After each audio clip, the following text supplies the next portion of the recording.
What's up? What's up? What's up, everybody? Welcome to yours truly live. Let me know you can hear me out there with a polite little comment in the hive mind.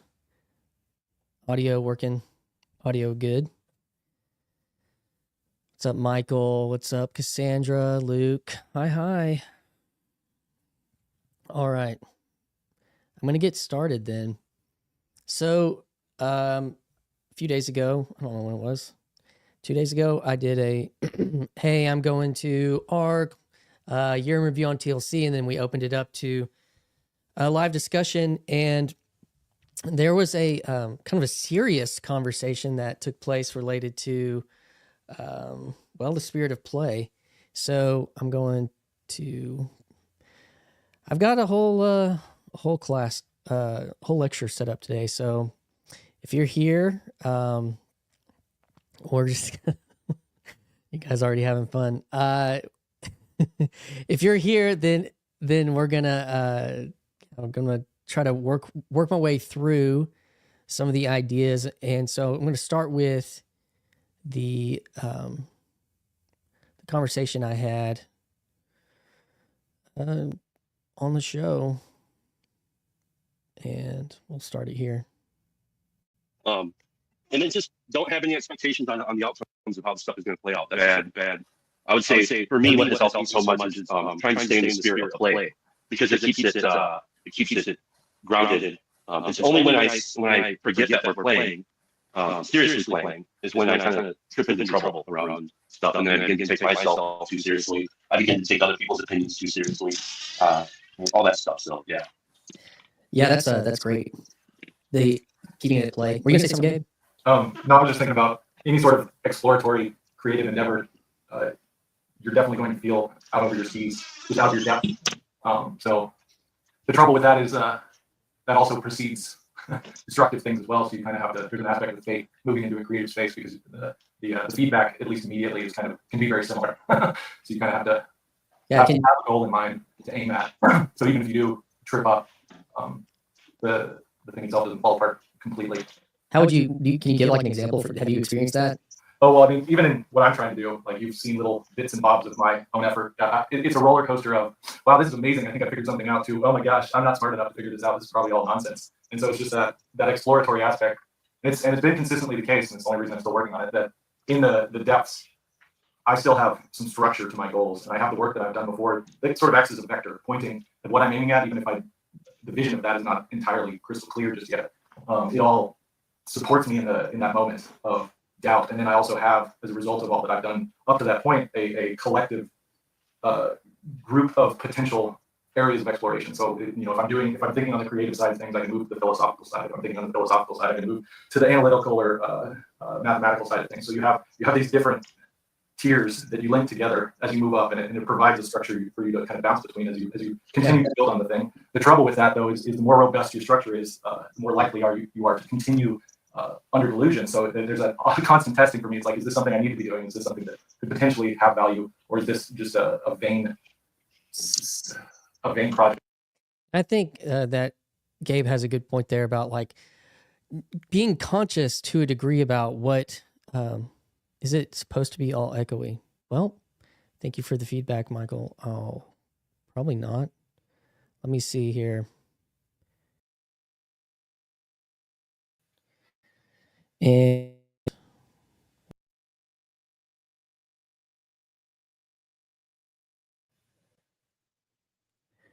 so, yeah, what he's talking about, being conscious about what you're doing, but not so conscious that you don't do it, which is kind of what Chad goes on to talk about. Of my own selfish interests. So it's just this constant battle of measuring what you're doing and looking for the value and understanding your goals and approaching it with humility constantly. And like Chad said about play, if it's fun, if you're enjoying yourself, if it's not destructive in terms of your relationships, your own personal character development, then if you can keep it in that space of play, the despair is less likely to creep in. Yeah, I heard somebody describe it as like wearing. It's kind of like the idea of wear life like a loose garment to some extent, because otherwise you could be really uncomfortable. And like to think that you're going to be successful in managing how the thing should look exactly is just setting yourself up for like horror and terrible feeling. But like honestly, Christian, it's like your intro, right? Is a perfect example of this. It's like I know it's a beautiful piece, and I know that you wanted it to be delivered in like the most beautiful and kind of way, and yet. And you can go find it now. It is released under an essay on me going to ARC, but I digress. Keep going, Chad. You know, like there's some issue with the microphone isn't working, or whatever it is, and it's like, who cares? Like there's, like you said, I can just send you a link to the piece, and like that's the kind of attitude I think that that it requires to stay sane in this arena. Otherwise, if you're like a, you know, so Chad's talking about like your attitude to approach when you're coming into the YouTube, if you're trying to do something, how to kind of stay sane related to that. And I think because you can be overcome by kind of all sorts of spirits competing for what you're trying to do. And Gabe was talking about that was the vain interest versus me trying to like grind on a project. And then Teo comes in and he brings in another point about play and about this space. like a Pinocchio trying to become a real boy like I am, man, stuff I just take it too damn seriously. Well, there's a balance. I don't know if the word is balance, but there is the way in which I think I like how Gabe talked about like bouncing kind of back and forth between different frames where I used to think that everything had like to put something out, it had to be perfect. And that's the corner has been a helpful way of deconstructing that for me into like maybe, if I wanted to, I could. But I'm not like a cinematographer, I know how to turn on a camera and I know how to kind of write something and I know how to put some pieces of technology together. But like if I waited until I could really edit that into a really proper piece, like I don't think it would get done before I went to ARC. But it's like, but it's inside of me and I wanted to kind of share something that's meaningful. So that tension is real and it's like, well, and I do want to play with some in the space. Before Alan goes, and let me just jump in front of him because I will give you a lot of materials to make fun of, I'm probably sure. Because I want to try something. I want to try to do a performative confirmation of a critique I'm about to offer, which is that's a cope. We're just playing thing is a cope. It's never just play. That's like a kayfabe that you tap into to coexist. So i.e. there is a way in which there are rules of engagement to the game that we're playing, and we can sort of ignore those rules, like pretend that they're not there because we're just playing. But in actuality, those rules show their head in the form of the people we decide to play with and or not play with. True. The playground, the playground isn't just about play. There's hierarchies all over the playground. There's kids that are better at basketball than other kids. I mean, all that's true. But it doesn't mean at the same time they're still not playing.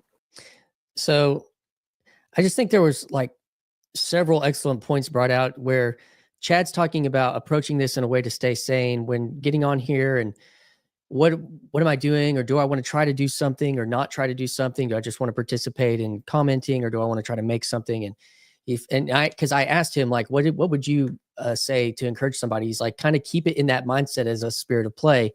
And then Gabe goes on and kind of says yes, and kind of like toggling between these two things. And we're talking about quality versus quantity and prolificity. And then Teo comes in and says he think like that to a degree that's a cope because we're all sometimes trying to seek status and seek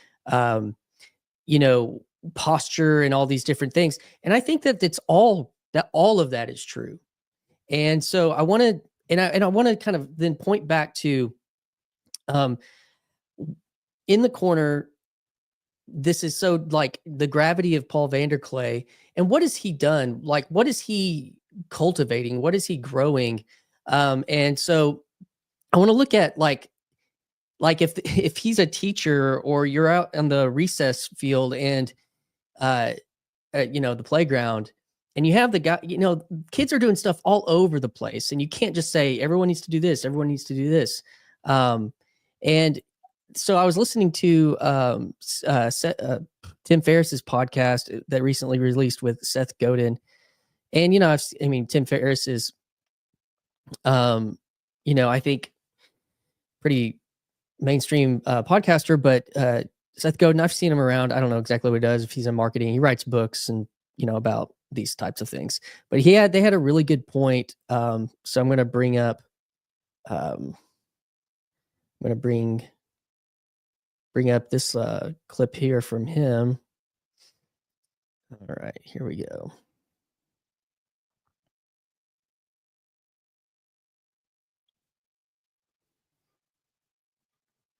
And this is about it really spoke to me about Paul and his leadership and how we can all be looking in the way that we approach being on here within this fellowship and people that are become leaders.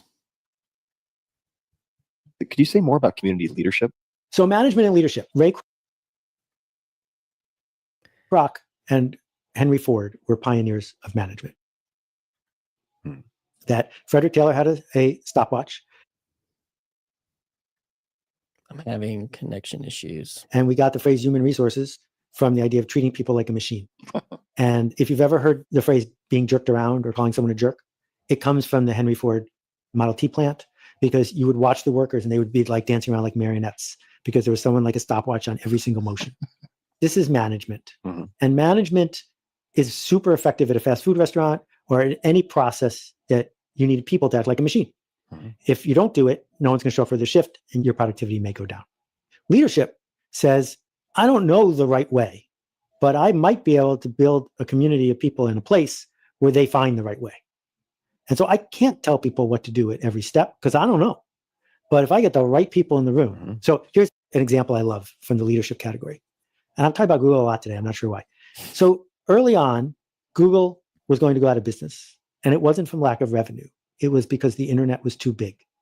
And the computers they were using to index the web weren't fast enough to keep up. And so doing a search on Google went from taking a tenth of a second to seconds. And people just weren't sticking around.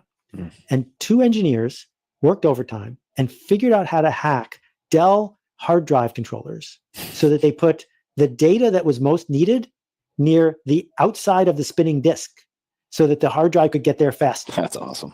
Didn't know that. This is like the greatest hack of all time. And I promise you that Sergey and Larry did not think to tell them to do this. Yeah. Leadership says, let's get the right engineers in the room, give them the right resources and the right problems to go solve things with an incentive of status and affiliation for doing so. And now with AI doing most of the jobs where we can write down specifically what we need done, management is going to get less and less important.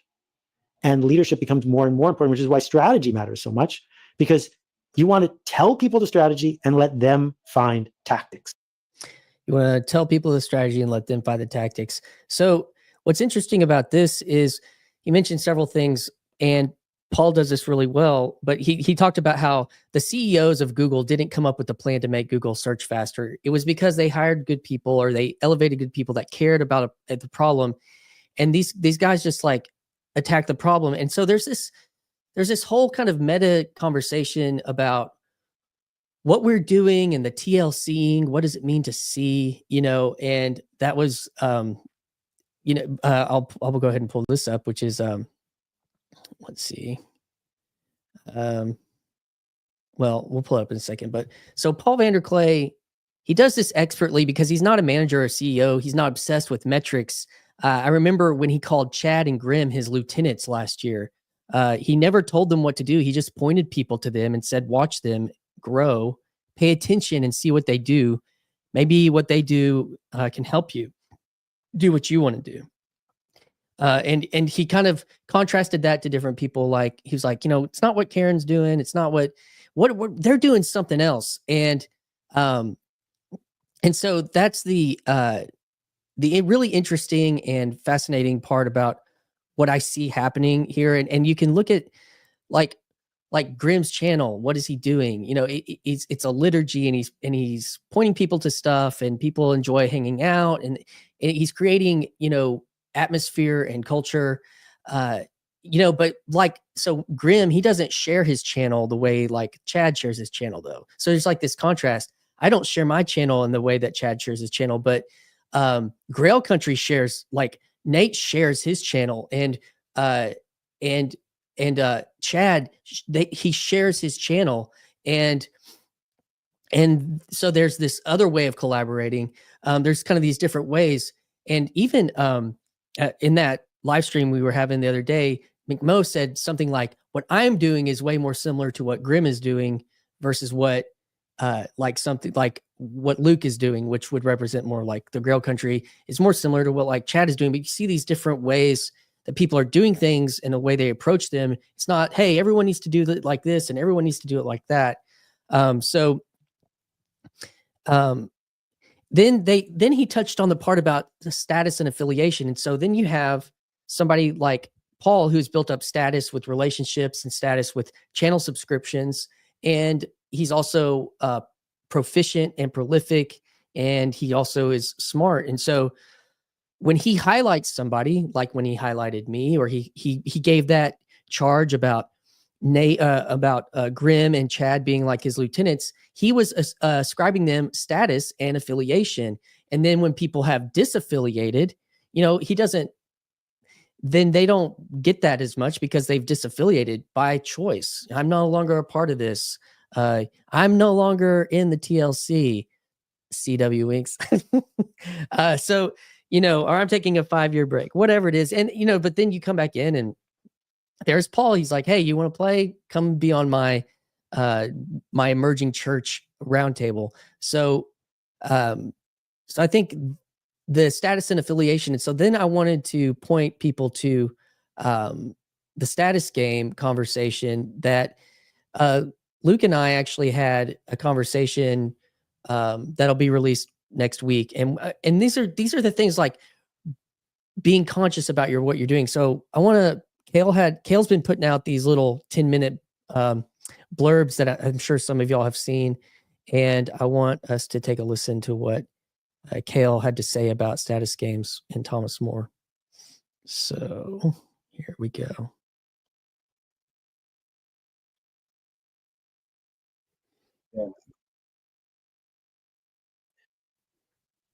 Oops, I didn't add it to the screen. So when Henry comes to visit,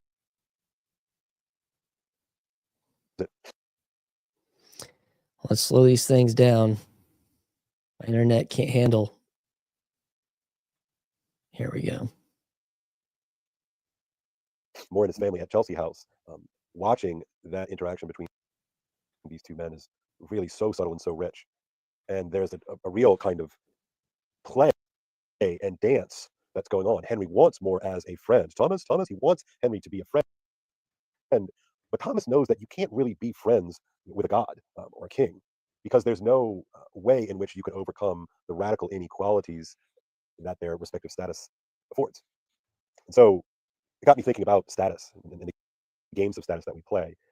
There's political status and there's economic status, and there's all these different sort of forms of status. And I find when I talk about status, it can make people very defensive about their own relationship to status and the games that they play and interact with, the games that they engage with in order to establish hierarchies of status. A couple months back, this was being talked about because Aaron Rand published in his Substack, I think it was in October of 2024. He was talking about the limitations of, if you don't go to New York, if you don't play in the big leagues, then your ceiling is always going to be limited. It sort of led to a larger meditation or sort of questions about should this even be something someone does? And I think part of the thing that was missing in the conversation, through no fault to Aaron. Aaron's a great guy. I've spoken with him a couple of times. How's that for a status drop? But he really wasn't talking about this. But there was a lot of negative reactions. Well, why are you seeking status anyway? And and a couple of people were like, well, as soon as I stopped caring about status, then everything was fine. And I think it betrays a sort of low resolution naivete about the different types of status that we seek. For some people, they seek the status afforded by athletic prowess. Some people seek the kind of status afforded by winning in struggling here. Winning in the game of finance, big money, big bank accounts, big cars, those kind of somewhat typical markers of making it big. But you can also notice, in my experience, some of the most wicked games of status were engaged in relatively low stakes financials when I was in academia, when I was in graduate school. That was wild, nasty stuff. Really playing with questions of status, even though outside of that particular arena, nobody cared if a paper got published or if you got to work with a particular professor or anything like that. But within certain arenas, that kind of competition can be fierce and even a little bloodthirsty. On any faculty, you see that. But in any restaurant that I've worked in, there was always the status games that cooks would play with one another, and waiters and waitresses would play with one another, and bartenders. And because I remember in college, I worked at a bar and grill, and I was a short timer. I was doing it for the summer. I was kind of a hired hand, just doing my thing. But some of those people did, like, this is what they did, and they were absolutely ruthless about getting the right shifts and getting the right bars and windows of time and who they would work with and which tables they got. It became a real nasty fight for status. And so there's all kinds of different ways to hijack status games. And some people would flirt with the manager. Some people would essentially bribe the manager, hustle. I mean, there's all kinds of different ways to do it. But as I look back on the whole notion of status games, I'm struck that they almost always take place unconsciously. that line that the status games almost always take place unconsciously. Status games, so playing on YouTube and playing, like doing podcasts and conversations and wanting clicks and wanting attention and who's Paul quoting and all, like all this stuff it is all in the air. And I think that so, my encouragement and something that I hope to share, like maybe from a place of wisdom or from having failed in this area before, but it's like just to encourage people to be conscious and to in some ways make the implicit explicit when it comes to the spirits involved in what it means to play online with these tools, but also in relationships. And that's the part that Teo was really pointing at, was this is all kayfabe, and we can all just call it like, oh, we're just all friends and fellowshipping. And then there's like, oh shit, he did that. Oh man, I want to do that. Or like, oh man, that makes me jealous. And oh no, look, oh man, he got like that stuff's real. And so like let's see. Status and playing games on YouTube and being aware of status, where Kale said how much of it is like unconscious, and if you let your subconscious or your unconscious control you, then it's not integrated, and it's like that dark spirit will like make you do things that you wouldn't want to do.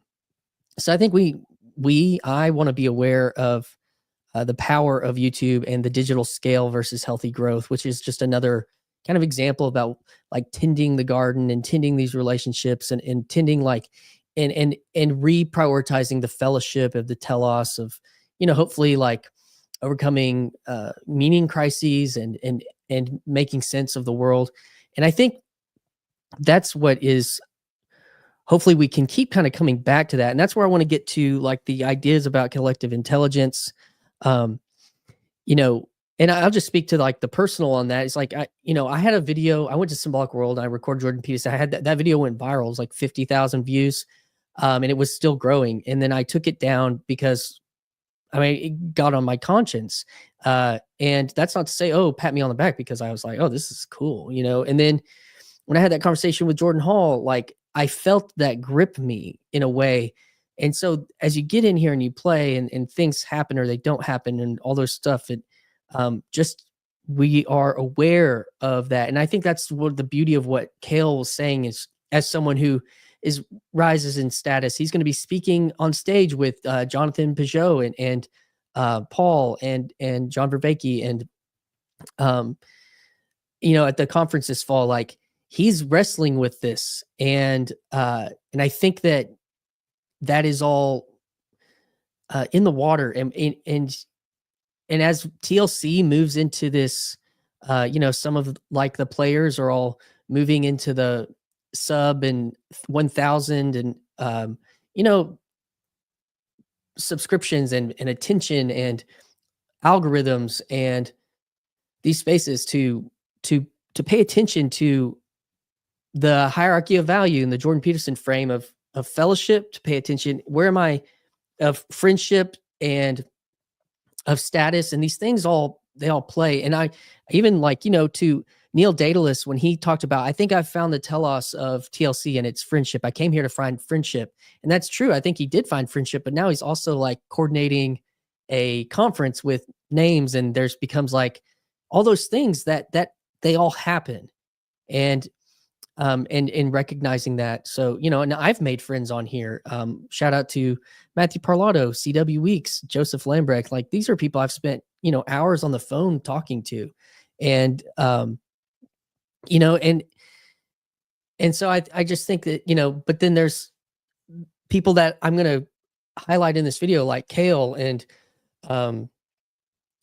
that there's also a difference between what kind of recognizing, like, I'm not Paul Vanderklay's friend. I'm even going to meet him. And some of you guys are Paul Vanderklay's friend.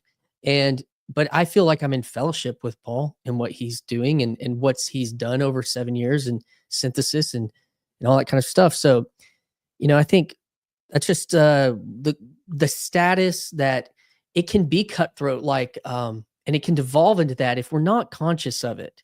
and uh, and we're not, and we don't take that serious. At least I do, in my sincerity, my the new sincerity. So let's see. So yeah, friends versus fellowship versus status games. So thank you, Kale. And then let's see. Next. So speaking of status and friends and fellowship, and like I'm like a fan of, I've had some conversation with Jordan Hall, but I'm like a fan of Jordan Hall in a real way. Like I'm a fan of these things. Like and like I think it's okay to like, it's cringe to be a fan, I think, nowadays, but I just am. So sometimes I like his ideas, they just keep coming back to me in new ways. And so I was digging around, and there was a a conversation he did 7 years ago, and he still says a lot of the same stuff, only that he's a Christian now. He's reintegrating some of it, but the journey that he was on, it's not like, oh, he becomes a Christian, all of his life and everything he was learning just goes away and doesn't mean anything. Like, no, it all gets redeemed. And so yes, that's the conversation that Luke talked about yesterday between Jordan Hall and Pavel. That's a very good one. So speaking of, I told Jordan I thought it was a good one. So just like Kale did, that status dropped saying I talked to Aaron Wren. Whatever. Let's see. Where's this one at? This one is here it is, Jordan Greenhall. So we'll pull this one up. Hopefully this one won't be as laggy and as buggy. Here we go. Oops, I gotta go back. Let's see. Pull it up, add to stage, and then the first timestamp. I've got 2 timestamps on this one. So we'll go here. Set of paradigms is adequate to the problems you're facing. And then what ends up happening is that on some periodic basis, maybe once or twice during your life, or 2 or 3 times during a century, there might be a major paradigm shift where a big chunk of the paradigm system doesn't work. It collapses. It feels like a big social crisis. The society kind of recoheres around some new model, and then you glue that onto the paradigm and you move forward. And over the past 1,000 years or so, civilization is preceded by a process of building and modifying paradigms through this crisis recoherence approach. And that's been an adaptive enough capacity to enable us to get where we are, which is pretty impressive. The problem is that when the pace of change is faster than the ability of our paradigm mind to adapt paradigms, you're going through paradigm collapses too frequently to ever cohere, and you actually end up in a situation of complete confusion. You literally can't make sense of your environment anymore, because the thing that you use to make sense is you can't trust it, because you expect that it's going to be breaking or collapsing in unpredictable ways too often. And I would say that's actually a fair mapping of what's going on in the world right now. So many things are happening that appear to be surprises, and this is because the environment is changing faster than the entire architecture of the paradigmatic mind can adapt to the environment. So what that means is we actually have to build an entirely different model of psychology, an entirely different model of modeling reality, and which is to say a new mind. Now, this new mind is going to have a very different relationship to other humans or other sentients, and a very different relationship to reality, which I think a lot of us, certainly a lot of the younger generations, I think intuitively get a sense for, because it's going to be an intrinsically collective intelligence. And by that I mean, there won't be a strong sense of individuals having any degree of responsibility for really understanding the world. Like, there won't be an idea that I as an individual really ever even try to believe that I understand the world very much. My responsibility is to maintain a really high quality sense of how clearly I am perceiving reality. So this has to do with this concept of sovereignty, which I'll explicate in a moment, because I think it'll be important for this conversation. And then how effectively I can share that perspective with truth and clarity out into some kind of collective space, some shared space of insight. And then what will end up happening is that we will be constantly cohering groups of sentients. And by sentients, I mean both humans and increasingly capable machines, when and as if needed, around particular problem domains, sharing our distinct perspectives, beginning to form an actual collective intelligence in that particular location, which collective intelligence is adequate to the scope of the real space, whatever it might be. And then once that is resolved, we'll then artifact that as effectively as possible, and then we'll decohere. So the 3 of us might gather. We'll then figure out how to come into coherence by establishing various protocols for communication and understanding how each of us shares our perspective, until we've got enough clarity that then we're really effectively have cohered into a collective intelligence. And then that thing has a certain capacity, which is vastly more than any of the 3 of us as individuals. But then what will happen is that we'll decohere. I'll go away. I'll go do something else. And getting extremely good at flowing between these coherences and decoherences at orienting yourself towards the place where your energy and perspective is the most needful now, and entering into coherence quickly and fluidly with potentially extremely heterogeneous sentience is going to be the nature what this new mind looks like. Yeah. So, I mean, he said a lot there, but I think that he's saying like what we're doing, what TLC is doing is like a collective intelligence. And I know that's been said. Paul's talked about that, but he outlined it there 7 years ago. So many things that are happening. So there's this part of that. It's like also be called a scene. It's been called a scene, like Brandon Graham Dempsey did, and that then also Jordan's kind of thesis with in collaboration with another guy about the scenius and the genius of the scene, and then here he's outlining what we're going through with the meaning crisis of coming together, cohering and decohering. And you see that so much. We're like come into the digital space and we go into the embodied space. And what we do here is we wrestle with ideas about theology and ideas about philosophy and ideas about culture and ideas about politics, ideas about religion. And we're trying to like make sense of the world together.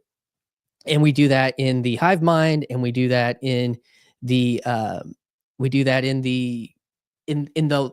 have these different, he said there's like the modus operandum of how to do that. And like Luke does so much with his, where he'll get his idea out there quickly, which I'm not doing today. I'm taking a long time to get my ideas out there, but, and then he'll bring people up into the conversation and the chat, and Friday mornings with Paul after, on the Bridges of Meaning Discord, like these coherence and decoherence and at different times, we all, I think when I look at Paul, like what he does, like how consistently he has this rhythm in this liturgy that he's able to hop in and do this. And for me, sometimes I'm like, man, I could never do that. But I do know that it's like a practice and an art to use the medium and to use this stuff to, I'm just listening to all these things, and like all of a sudden the synapses start firing and the connections just start being made, and seeing how, Rigel mentioned you earlier, and I have a picture of it, but it's like, I'll go ahead and pull it up here. But like what I'm doing is what he called TLCing,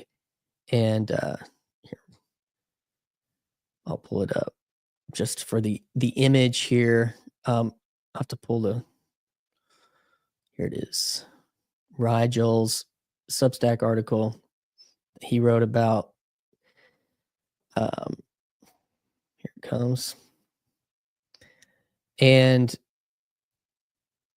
he said one of the features of TLC is TLCing, and he even titled it up here, TLCing.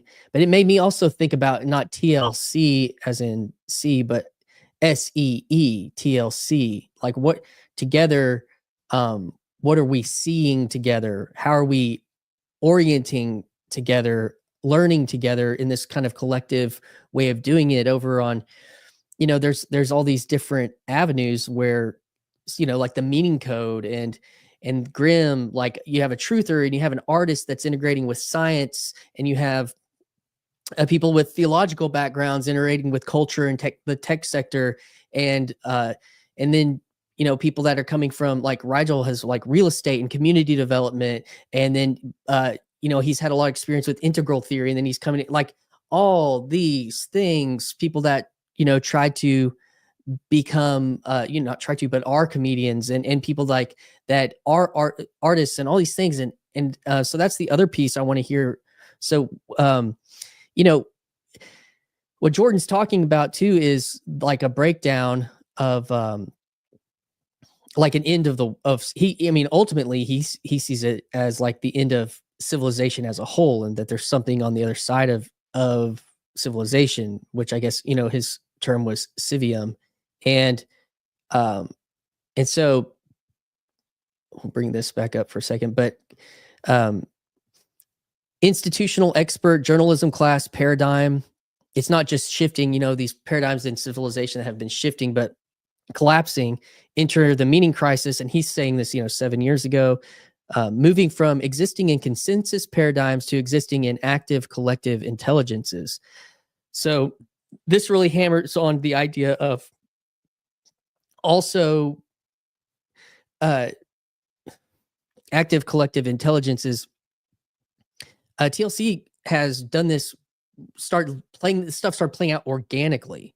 Like this is it's emanated out of the YouTube, Discord, StreamYard, Twitter, Peterson phenomenon, Paul Vanderklay's cultivation of people, and this thing actually has emanated. And I'm curious even for Jordan, as he's like, he's talked to like everyone that basically, has a channel that's doing stuff in the conversation space, and looking at this being like, there's this is like something I was talking about 7 years ago, that I didn't know how some things like that would happen, but that's pretty interesting. And why people pay attention to it. I saw somebody the other day saying, on my essay about going to ARC, he's like, well, it's too bad Jordan Peterson doesn't know about, I'm glad Jordan Peterson doesn't know about this little corner. I was like, actually, I think he does, because at the end of his conversation with John Vervaeke, he said, and he mentioned Paul Vanderklay. Jordan Peterson mentioned Paul Vanderklay by name and talked about his project. So, I think that is true. And then, obviously TLC went to C as an SEA versus SEE versus C the letter, and flotillas of meaning. So TLC's done this organically, and it's clunky. There are a lot of Gen X, boomers, and millennials trying to make this move, and it's clunky where Gen Z and then Gen Alpha, they're going to exist in collective intelligences innately and intuitively. For us, this is not intuitive. And that's why I think some of the navel gazing happens, because we're like, what the hell is it, or what's happening? It's like doing things, because we are trying to retroactively move out of the paradigmatic thinking. I know Luke talks about that a lot. Jordan Hall talks about that a lot, moving out of consensus institutional paradigmatic thinking into collective consciousness and collaboration as a way of first sense making in the meaning crisis. And so TLC's doing it. Clunky in certain ways with the kind of tools that we have, but StreamYard, I think, was a huge game changer for this, as I'm using it right now. And everyone's, the way that we're like interfacing with the comments and with, and everything here. Dark Night of the Soul, Dark Souls. We're going to get there. Flotillas, yes. Cavities, basins, hallways, pores, how the intelligence reciprocates organic emanation. Person who gives his whole life to play a sport finds Jesus after career-ending injury. Yes. So, ARC perhaps.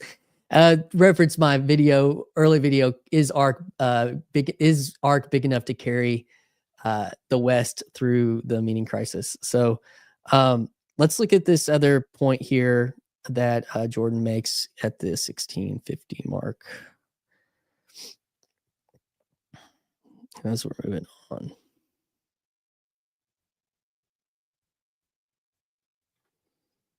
Here we go. And they're not very good at it, but they're a heck of a lot better than most people. And it's yielded enormous positive results, because it turns out there's just these gigantic problems that, if you look at it from the point of view of a given discipline, like let's say you're in economics and physics can't see the problem, economics can't see the problem, even though the problem spans both economics and physics, because the disciplines don't have the epistemological capacity to perceive it. But if you get an economist and a physicist together, they go through a process of deconstructing their disciplinary assumptions, still being able to hold the tools that they know how to use, but now they're holding the tools more lightly, and then go back all the way to the base of responding simply to physical reality and querying reality with their tools, but now in a collaborative framework where each of them are bringing their point of view to bear and using the parallax of their diverse perspectives to begin highlighting something that exists in reality, but is in fact not obviously embodied in any given particular domain as we understand it. And so the Santa Fe Institute is an example of something that I might call like part of a transitionary framework, where it's at scale. There's thousands of scientists who are roughly part of that community, and they've been for the past several decades trying to figure out how to do this sort of thing. But almost all of the people who are part of that are folks who were developed. They grew up in the 20th century, and so their minds are still very much paradigmatic minds. And even they're at the furthest edges of that, it's just very difficult to do this sort of thing, reverse engineering.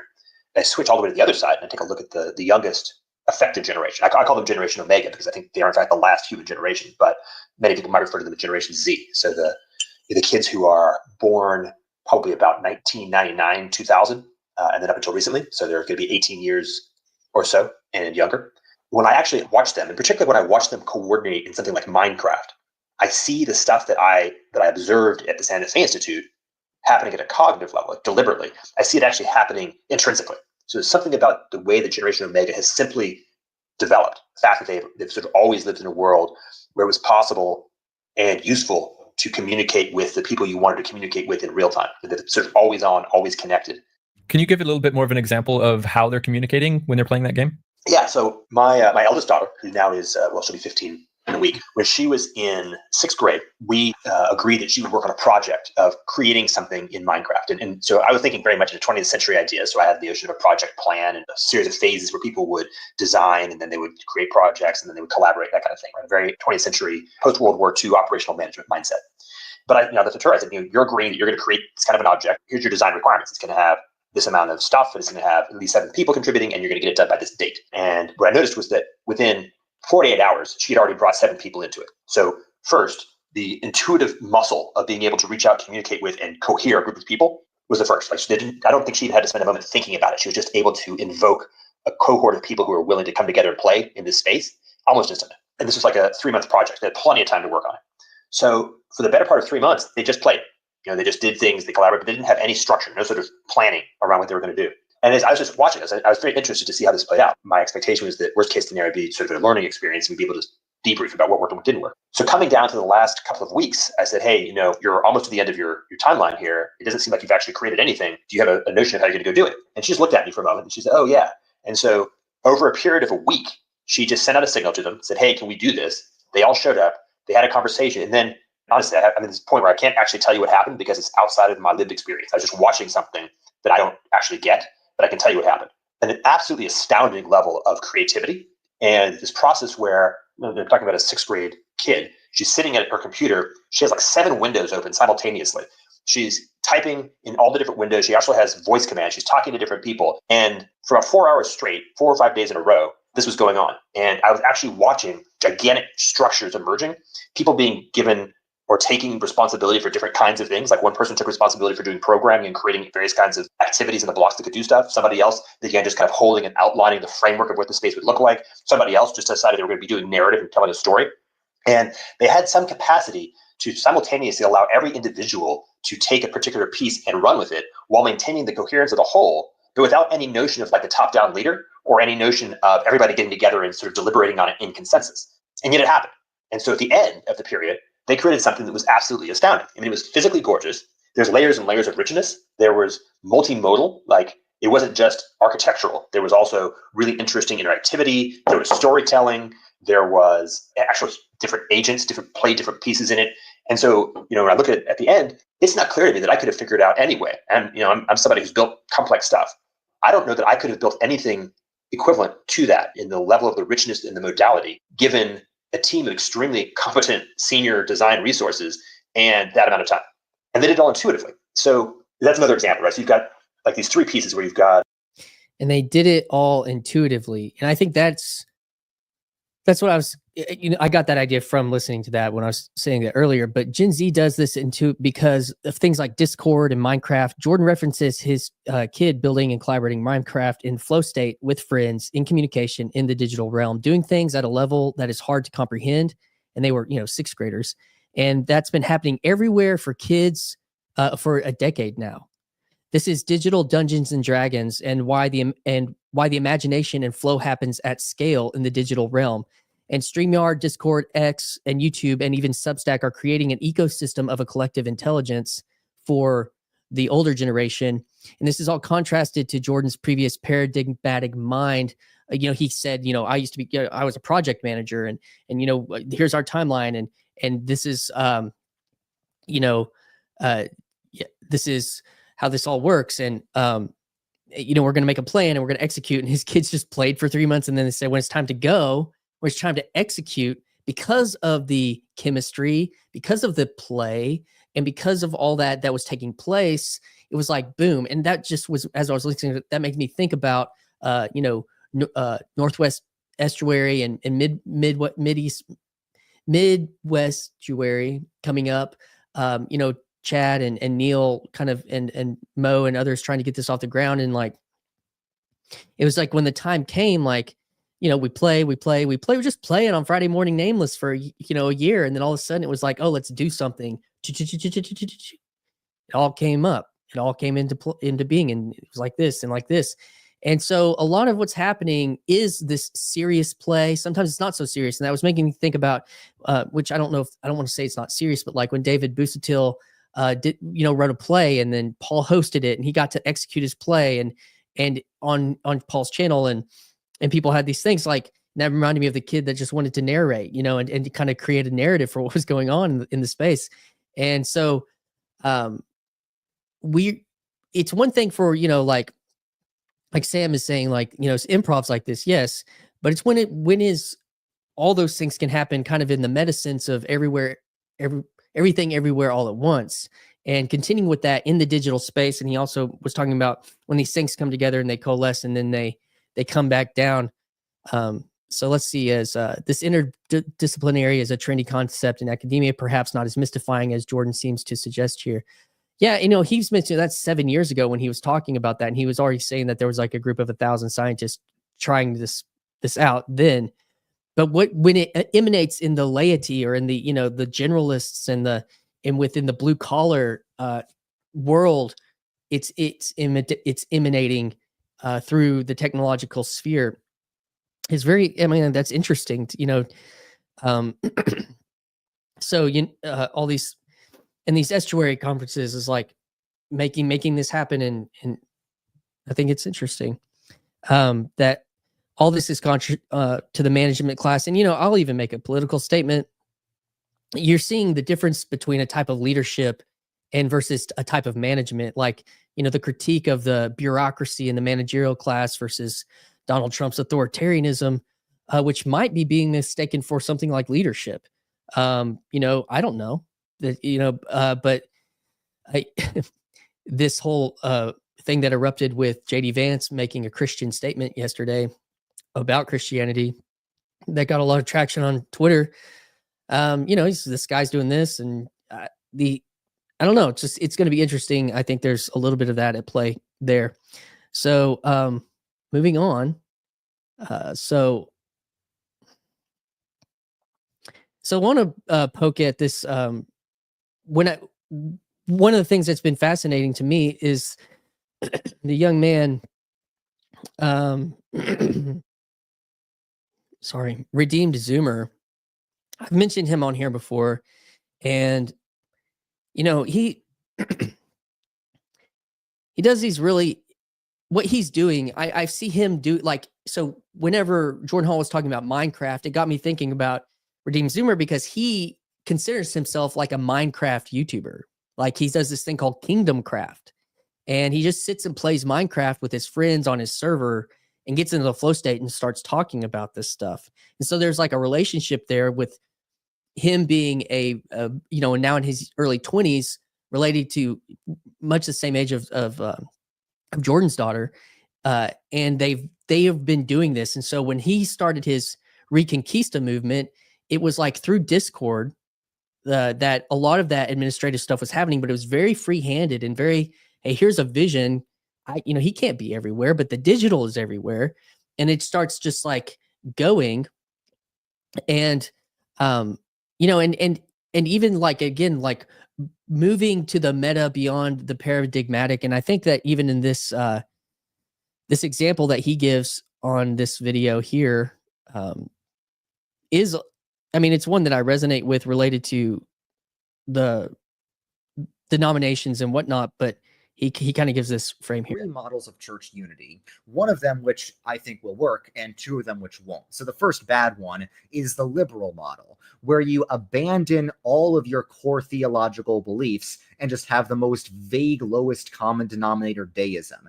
And that's what you'll see in mainline Protestantism. That's the problem. They've achieved unity. They've actually done it. Like a lot of people have dreamed of church unity for the longest time, and the mainline Protestants actually did it. And I think that's fundamentally a good thing we should celebrate. But the way, in many cases, not every case, but the way they've achieved it is by abandoning core theological beliefs. So then they don't really believe anything. And that's kind of why mainline Protestantism is dying. Because if you don't preach anything, if you don't give people a reason to go to church, they're not going to want to go to church because they'll just be on TikTok all day. They'll get some more interesting preaching that way. You know what I mean? Now, the second model is unity by conformity, where it's like everyone agrees with me. We can be united as long as you agree with me. So, you know, I'm Presbyterian. I would love it if everyone would be Presbyterian, if everyone would subscribe to the Westminster Confession of Faith like I do, but that's not realistic. That's what everyone in church history has tried. Everyone in church history has wanted everyone to agree with them. And even if you don't think you do, you probably do. You probably want everyone to agree with you in some way. But that's just not realistic because people are different. People are sinners. People are going to interpret scripture differently, even within the same denomination. So that's just not realistic. And the problem is, the more you insist on conformity to your views, the more fundamentalist you are, the more the church will schism, because no two fundamentalists have the same list of fundamentals. That's why in all the Protestant traditions, you'll have one mainline denomination and then a bunch of little fundamentalist offshoots. Like there's the one Episcopal church with an Anglicanism, but then there's all these little continuing Anglican groups that all have slightly different rules. And with Presbyterianism, there's like the OPC, the RPCNA, and some other ones that aren't even pictured here, like the Bible Presbyterian Church and the ARP, that all of these little different rules. And not all of them are offshoots, but you know what I mean? There still is this fundamentalism preventing them from uniting with each other, and they should unite with each other. The church should be as united as possible. Jesus prayed for the church to be one. So in the second model of unity, it's conformity to one thing or another, but which one is that going to be? No one can agree. That rhymes. I didn't mean to do that. So this is the model I think we should use. It is unity in diversity. I think the best analogy for the different denominations in Christianity is that different denominations are different provinces of the kingdom of God. In any kingdom, there is a national identity that unites the whole kingdom, but also distinct regional identities. And regional identities aren't just, you know, different clothes or food. There's often different beliefs in different regions. Even in America, even though America, people say, has no culture, there are different regional cultures in America, not just with politics. Like my wife and I agree fully on politics and religion, but she's from Kansas and I'm from New York. And there are cultural differences that sometimes influence how we think differently. So New York is a low trust society. People don't say hi to their neighbors on the street in New York. If you're walking in New York City, the polite thing to do is just mind your own business and not bother anyone else. In Kansas, people do say hi to strangers on the street. It's a high trust society. And like when my wife and I are taking a road trip, we'll have different instincts about, you know, what to do, where to sleep. So my instinct is just book a hotel because the hotels are professional. They're going to give you privacy. It's a much nicer place to stay. But from her perspective, hotels are sort of cold. They're also expensive. You should just find some family friend in the area and crash in their basement. That's a much more warm and welcoming environment. And I'm like, we can't trust these people. We don't know if their basement is clean. We don't know if their basement's going to have a bunch of dogs and cats running around. It's better just stay in a hotel. So even though my wife and I agree ideologically, we still have some cultural differences because there are regional differences. My point is that you can have different beliefs based on different heritages and still be united. The different Christian denominations are like different provinces of a kingdom. They do have different beliefs. It's not just different traditions, but they can still be united as the kingdom of God. So Kingdom theology. So thank you, Redeemed Zoomer. Yeah, I mean, I thought that video was cool in the ecumenical sense, but also I think about him and his project, and he could be a YouTuber, but he interacts with the digital space so effortlessly, and even like his approach to his art for his videos are so anti, you know, millennial YouTube of like, oh, his stuff was basically early on was like made with paint, you know, really simple images. And yeah, that's a great point. So nice to hear him talk about his wife, bro. It was like 17, 6 months ago. Yeah. So, but the idea of unity in diversity, not that everything has, like, the distinctives have to all go away. And I think even like within the, you know, looking at these flotillas and of meaning, shout out to Grim Grizz related to the corner. It's also this,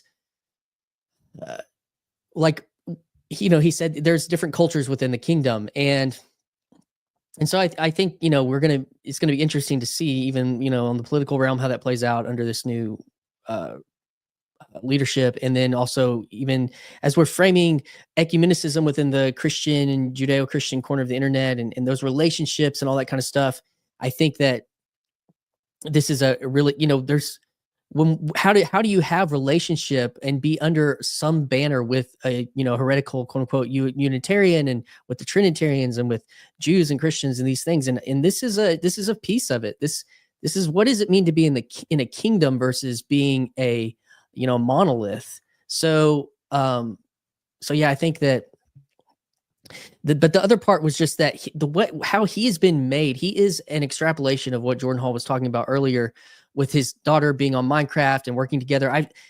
The Reconquista that he started, he's not even over anymore. There's a president of that. It's like a nonprofit. These kids are like moving quick. They understand how to utilize like legal systems because they know how to use digital information and gain that stuff quick, and AI and all this stuff. And what he, he's got 500,000 subs, and he still is in college because he wants an actual education in the real world. He doesn't just want to rely on being a YouTuber. So he's even bucking that as the reason. Like, what is he using YouTube for? Is it just for clout, just so he could be a YouTuber and exist in the digital space only? I think that's interesting. And of course, I will say again, in some ways, I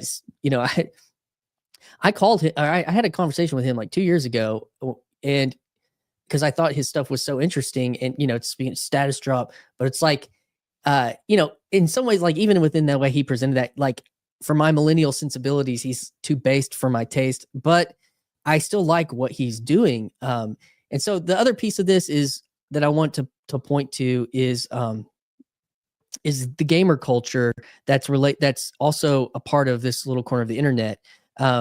People like elder video gamers like Slack and Nate Heil, millennial gamer Neil Daedalus, and Gen Z gamers like President Foxman and the in-between Afriel Pilotson. They understand the merits of digital play and its fractal connection to embodied life, as well as its ability to enter into the flow state. So I see the spirit of serious play in Afriel, Mills, and Upcycle, and how they get on Discord and make it a serious workspace. And then they've developed their 30-minute conversations, and that Chad lets them, uses this his form of digital hospitality of using his channel to do that. And so, Luke's wanting some CBAC status even. What is the wrench? The wrench is, hey, I know you and I trust you. That's what the wrench is. I trust you to help me. And so, yeah, Luke, I'll, right now, let's just see here. I'll have to turn on the old YouTube, and have to actually go to this stream. I was like clipping screenshots to make the thumbnail. I'm like, have to find my page because I'm like an old boomer trying to use this thing. Here we go. Message deleted by CW. Let's see. I'm doing it. Come on. Where's he at? Where are you, Luke? I can't even see you.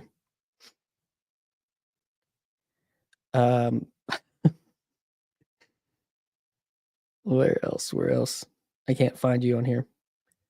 Luke was timed out by CW. All right. CW was deleting all of Luke's let's see, make a moderator standard. There he is. Ta-da. Let's see if it shows up. That was funny. CW wanted to be the only one here. Does one request the wrench, or does the wrench find you? Sometimes I'm not thinking about who I want to have a wrench in here, but me and Luke we've had two YouTubers. He's very, very embodied corner in this space. So yeah, I just want to highlight as I'm kind of winding down here. I just want to highlight these guys. I don't even know what that's up there. Yeah, this is, let's see. I'll just show this. This is Redeem Zoomer's Kingdom Craft. Like, he does YouTube stuff, like, and he gets in the flow state talking on doing Minecraft, and that helps him. And so when I saw people like Afriel doing the same thing, here's a picture of Afriel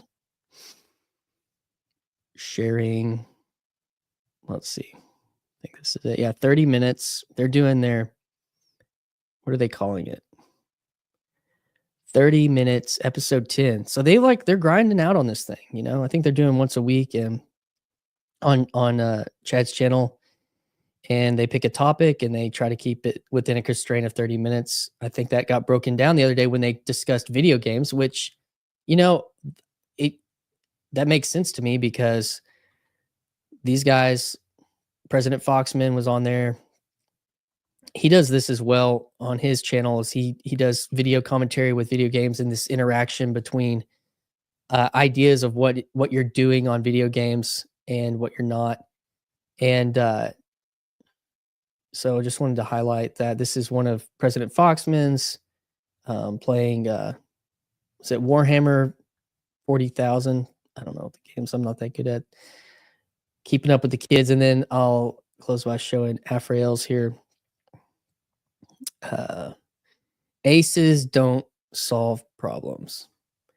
Yeah, so he's done some of these where he's playing Dark Souls. I think this is Dark Souls. And put it up there so people can see. But yeah. They're the young guys in the corner, and I think that they probably are more intuitive, and they've probably been waiting for, in some ways, not waiting because they're actually doing stuff, but waiting for the corner to catch up to some of this stuff. So that's all I have. You've successfully enduring the hazing ritual status. So, I've got a little bit of time to hang out. So dropping the link. I know I went that was a long thing, but that was I was trying to embody the PVK style of that. So if anyone wants to come in, I've got 30 minutes. We can do some hangout. People can come in. Gonna pin the comment here or pin the link.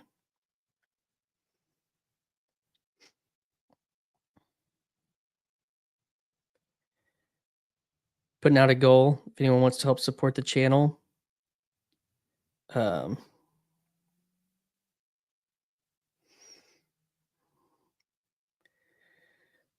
the grift, here it is. The flaming wrench, like the original Zelda. Shink, shink, shwink, shwink. Come on in. If any, see money. I know you've been in there. If you're still around, let's talk some of this stuff. CW, if you're free, come on in. Talk Deweyverd for a minute. Michael Sartori he's trigger happy on coming on streams. I know he can. The TLC discovers Let's Plays. RJ, you got to give us the context for the hip young people. Cassandra, I love gaming streams, but I don't like Twitch, to be honest, so I appreciate Afriel's on YouTube. Very cool.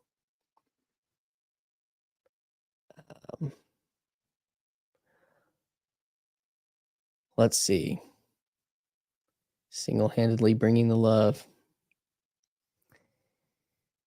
RJ's just here for the wrench wars. Yeah, that was fun. CW was... I couldn't find any of Luke's comments. I know he'd been commenting. Oh, man. Sam, what's up, man? Hey, what's good? Hey, dude. Hey, man, appreciate you. Yeah, what are you thinking? Bro, I'm just trying to not be alone together. VNA. Yeah. There's part of the TLC. Boom. Change the logo. We've turned it into a virtually not alone session. Thank you. Yeah, I'm just hanging out, doing some work. What do you work in computer stuff? I do. I design websites mostly. I don't know what this means. Seaback's with the minor zim. I don't know. Sim. I don't know. Luke speaks in mysteries too grand for us to understand. That's the truth. Luke and his Lukeisms. Yeah, man. So did you catch most of this, or are you just getting on here? No, I got you from the beginning. Yeah, I really like the spirit of play. I think I've been contemplating how the creative spirit of play is almost like one of the better, or maybe the aim that will embody some of these things we talk about. Sometimes I go through highs and lows where I'm like, oh, I'm really into the thinky talky, and then sometimes I'm like, I just want to play and embody and create and do something, and the play part of that feels right. I mean, C-Money had a great point on that, like the kind of undirected produces that something truly wonderful at times. And I think that's part of the nature of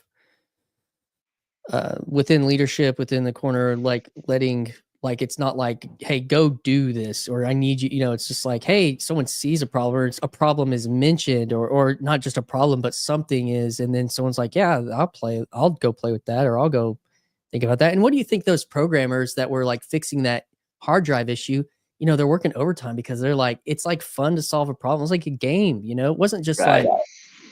like, oh, this is problem I need fix. It's like, no, it's like, I think that's all in there, man. Sam, I know we've bumped into each other, or I've seen you on other streams like Grail Country and stuff, but like, how long have you been hanging out in the corner? I mean, is time, is that even a thing? I mean, if it's like we've entered into the eternal now, it could be for all of the time. Isn't that what Paul was talking about the eternal? So him, who else was talking about that was John Hears in his conversation. I didn't watch it, but I heard his intro with the conversation. They were talking about what does it mean to, what is time, if we're eternal and all that stuff. Yeah. Oh, I mean, John Hears has got the whole super thing is just like this idea of played out, like this wonderful spirit of fellowship. Oh, speaking of puppy, I've got to help hold this while a car seat gets put in a car. Dude, this is Sonny. Hi, say hi to the internet, Sonny. Puppy always win the internet. I know, he's a cute one. At least we think he is. Sorry, distract from your conversation. No worries. This is even better. John Hears, Luke, if that's your question. Super guy. Yeah. They're talking about just like, what is time? Things are eternal. And even in the digital realm of like, how long have I remember my conversation with Joseph. He's like, in internet, Gen Z and internet age is like 50 years old, because like how many things rise and fall in, trends and even online civilizations and Reddits and fortune, all these things, like they rise and fall so quickly, but there's so much packed into the experiences. I don't know. Yes. Thanks for the pun, Luke. I got you now. Here's clever. Yeah, their whole thing with the Supra is like the Melakipe is this like end point of it. Have you guys done a Supra? Have you been to one of those? No, I haven't. Oh man, it's delightful. But yeah, the table is sort of like a one side is the order, one side is the chaos, and it's supposed to be a dance the whole time.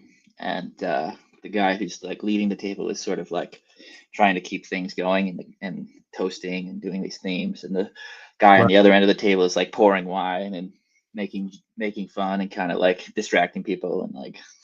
Well, we even see like a fractal of that, here, like with sometimes people playfully troll in the comments, like, and the comments can become like kind of its own little thing happening on the side of maybe something more serious in the conversation.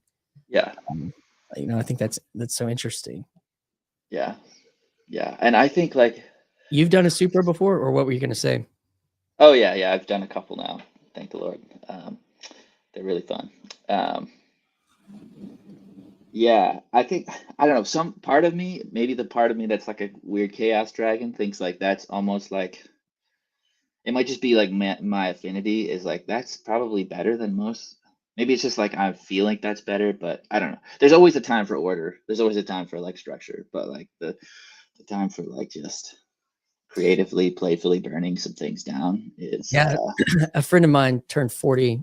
I'm about to turn 40 this year, and she had her birthday party. And I think that one of the there's a bunch of friends, like a lot of us went to high school together. And so it was like there was karaoke and and then like people sang some songs that were kind of, like some heavy hardcore rap, and it was kind of silly, and people were being fun. There was, alcohol and whatnot. And then, like 3 or 4 of us showed up at church the next day. And it's kind of like, all these people have kids. They're all responsible. There was nothing lewd done. There was like this. I've heard Peugeot talk about that, like the feasts, but also something like Mardi Gras, like where there's like a purpose in like quote unquote letting your hair down in a way that allows for, in a certain space that allows for like a healthy amount of chaos to ensue, so that then you can like ascend the hill on Sunday and come to the order, Yes. and right order and right frame and right mind and everything. But I don't know. Did you watch Matthew Peugeot's conversation on dreams and the renewal cycle? No, but I kind of saw a little bit of it play out, I guess, on X. But I'm not a deep symbologist in that world. I know that Mark Lefever's like been walking through that book hardcore on his channel with people for like months now. I know RJ's been a part of that some. I've never actually read the book, but I just like watch YouTube videos and then pretend I've read the book. But his whole point was essentially like, he was trying to say like, and I don't know, I think this has got it's fun to play with, he was basically saying like Cain was the ordered work of like the daytime, and Abel was sort of the sacrifice of the nighttime, the rest renewal. And it was like the earth had need for Abel's sacrifice at the time, and it was just, that was the season that the world was in need of, and the Lord accepted that sacrifice. And Cain almost kind of like left right brain stuff, like Cain was holding on to his like, I'm gonna, my sacrifice is the best one, and he got jealous, and of course he kills Abel and all that. And so yeah, and when you kill your ideal, it's like, what else do you have to look at as an example? I love it. Yeah, that's a good point. And it feels like at the time where like we're going through this whole Jordan Hall meta crises, like everything's collapsing, like in these between times, there needs to be a period of renewal, relaxing, taking the step where you everything sort of falls apart. And part of that falling apart is like having alcohol in your system, your brain kind of gets scattered, or it's like falling asleep at night, your brain gets a little bit loosey-goosey. That's the period that Matthew Peugeot is speaking of. It's like, now is the time of like, okay, things are kind of disintegrating, getting a little zany, but we need to go restfully Sabbath into that, trusting that the Lord is going to take care of everything. Let's go down into the death of sleep. Let the Lord kind of work things out in our subconscious, get all the dreamies, and then come back into life, as it allows. You easy on the he's. I don't get it. Easy on the metaphor. C Money, I blew my load yesterday. My introversion needs a recharge. I know C Money's been on like some of Luke's streams. I think he was wondering maybe why he wasn't coming up on stream, and he's like, he needs to recharge. But yeah, I mean, I mentioned this earlier in the video of like coming into this space helped me deconstruct a lot of my mechanization of production and how I thought what it means to like present yourself in a certain creative way. And not that there aren't good things about like really like tightening up and creating something very coherent, but at the same time, like if that's like all that defines you, then you're not really in the spirit of play. You're not really engaging in that way. And I relate a lot of that to like playing music with people, like to a click track, 2 tracks, and you're like have to be completely dialed into that instead of like allowing there to be like human breathing in the relationship of that. And so that's been part of this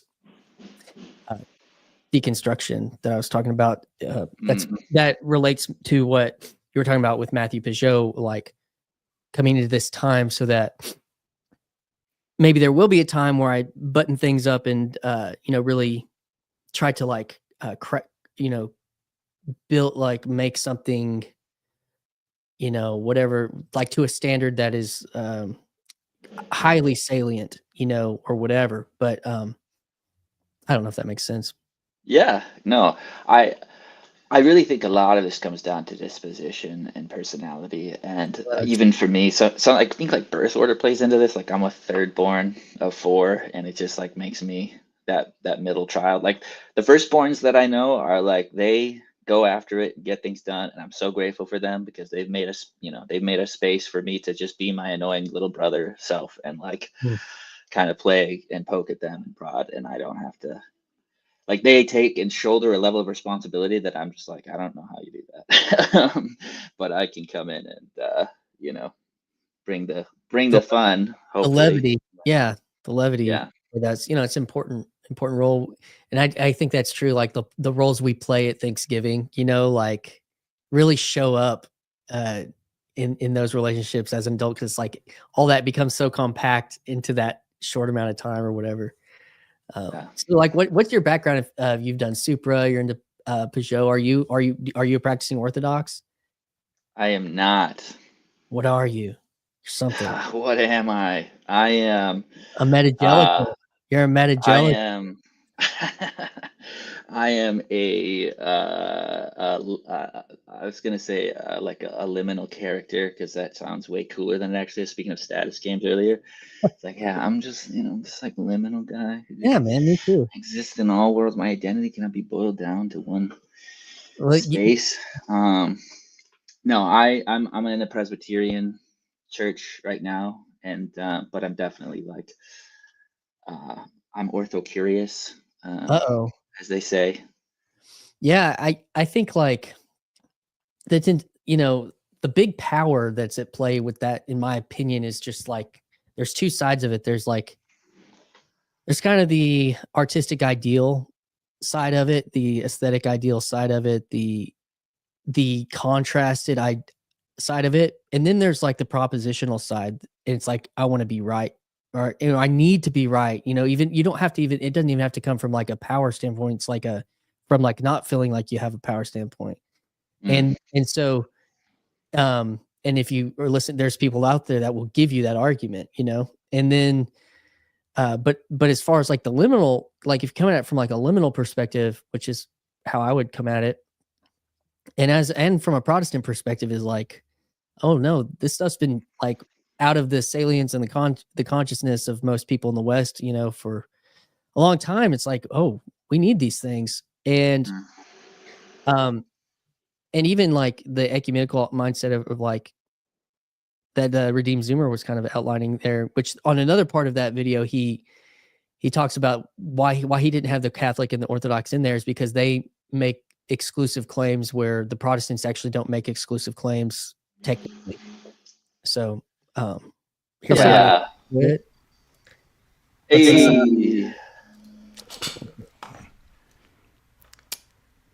What's up, Rigel? I can't hear you for some reason. Can you hear me? We can hear you. Hear you. This happened last time. When he comes on, let's pretend I'm gonna go out and come back. Let's just mouth our words. Yeah, but you gotta like really make it convinced. It's like. Oh yeah, we didn't do a very good job. No, he'll be back. We got our chance. See, he needs to. You have to exit yourself. There he goes. He's trying to. Yeah, Rigel's. He's been Orthodox for a long time, so he might speak to some of that. Oh, he is? Yeah.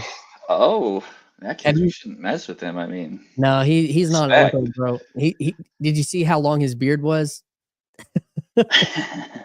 I just mean, because of my reverential, Got some echo coming in. That's all right. I fixed it for you. Can you hear us now, Rigel? Yeah, work on his sound card. I think that's more like whenever you're picking your sound card issues. And he's in like a music studio, so I think that also is playing. Yeah, because y'all are both musicians, right? Like, yeah, he's got a bunch of albums, and he's like writing collectives and different stuff. The music, man. I mean, Pajot, he talks about music of the spheres. I think the Oh, music, you got all the metaphors, all the symbolism in the music, man. It's I a don't know if whole this. thing. I don't know if this will come through. Oh, dude. Let's pull it out. Does that come through Mm-hmm. clear or is it muddy? That's a little muddy. I have to change my own. I don't think you can do it the way like I'd have to mute you and then put it on like stereo for it to really work. I've got, well, I don't know, the headphones. I think it would be sweet to figure out how to like do like a jam sesh. Yeah, there is some hardware and software that allows for that, but it's like really dedicated to that. And StreamYard, I've heard, I don't know if it's Mac only. StreamYard doesn't play as nice with Mac apparently. But like I think even how I have to do like all my tabs, and then when I'm sharing all that stuff, I have to like individually kill the presentation tab every time. Yeah. Rigel, I have a question for you on copyright. Oh, anyway, sorry. Hey, Rigel. Welcome. what was Can your you hear me? Yeah, we can. It's clear now. What were you gonna say? My question is, isn't it weird that you can like get copyright struck for like playing a normal YouTube video that has like some kind of a song in it, but then like there's all these like shorts of people just like singing to like literally the song is playing and they're like kind of putting their own little, dance to it or whatever. Like that I doesn't think make that sense to me. some of that has to do with shorts are short, so I think they probably don't have the filter on there. I think that, but they are moving shorts to like 3 minutes, so that may change. Okay, just curious. What are you thinking about, Rigel? Well, just happy to see your dang face. I didn't have anything specific I wanted to bring here, but I saw you mention my TLCing, and I loved your little tweak on the spelling to SEEING, the perceiver, the noose, okay, is part of this transfigured reality. Not to see it. It's my first troll ever. I don't know. The name is pretty intense. What's Well, up? doesn't mean I'm a troll. It's just a name. I don't know your name. Yeah, I'm the guy in the chat room. I was asking if I could join the panel. If what? If I could join the panel. I was in the chat room. Yeah, cool, man. What's up? Yeah. I hope I have the right show. Actually, if I have the wrong show, my bad. I was doing my own show, and one of my subscribers told me, "Hey, you should go into this Chris Baxter show. They debate. They have different topics and things like that." And I just got here for the first time, and I'm wondering if I got the wrong show. I guess there has been some debate happen on one of my streams. Like I did a stream one time, like when Trump got shot, and it got kind of a little intense. But usually they're pretty. It's not in this part of the internet. There's more of like a conversation than like sparring. Yeah, that kind of thing. I mean, I didn't explain it probably. He didn't say it was just debates. He was like, they go over different topics and debates. And like, I think they would like to have you. They would like a guy like you to come on, and you'd like a show like theirs. You got to check it out. Go check. Try it out. So I was like, all right, let's go find out. But I've been here for just a short couple minutes, and I'm not judging your whole page by just 2 minutes, but it didn't seem like that show. But I wasn't sure. So from what you're saying, do you think I got the wrong show? I don't know. Does anyone want to give him an opinion? You should just try debating him, and then you can actually see, like, oh, wait, is this the debate guy, or? He said Christian Baxter. He gave me an idea of the subscribers. He's like, there's usually more than one person on, and I searched it up. I was like, is this the guy? He's like, yeah, I think so. And it's got to be you guys. I mean, the odds are, well, maybe it is someone else. I don't know. What kind of topics do you guys usually have, or it just depends? I'll try and give you a. Do you want me to? You seemed like you wanted. Sure, man. Go for it off. Oh, my internet's being slow. Just a second. Can you guys hear me loud and clear, by the way? Yeah. All right, great. Where'd I go? Am I here? There we go. Sorry about that. Yeah, mostly we work on conversations in order to like build bridges and sort of understand each other better. And it's almost like communal sense making, some communal catharsis, things like that. We're not necessarily in the get my point one game. It's more like figuring out where everybody's coming from, share your perspective, and it does happen on occasion, you know. Yeah.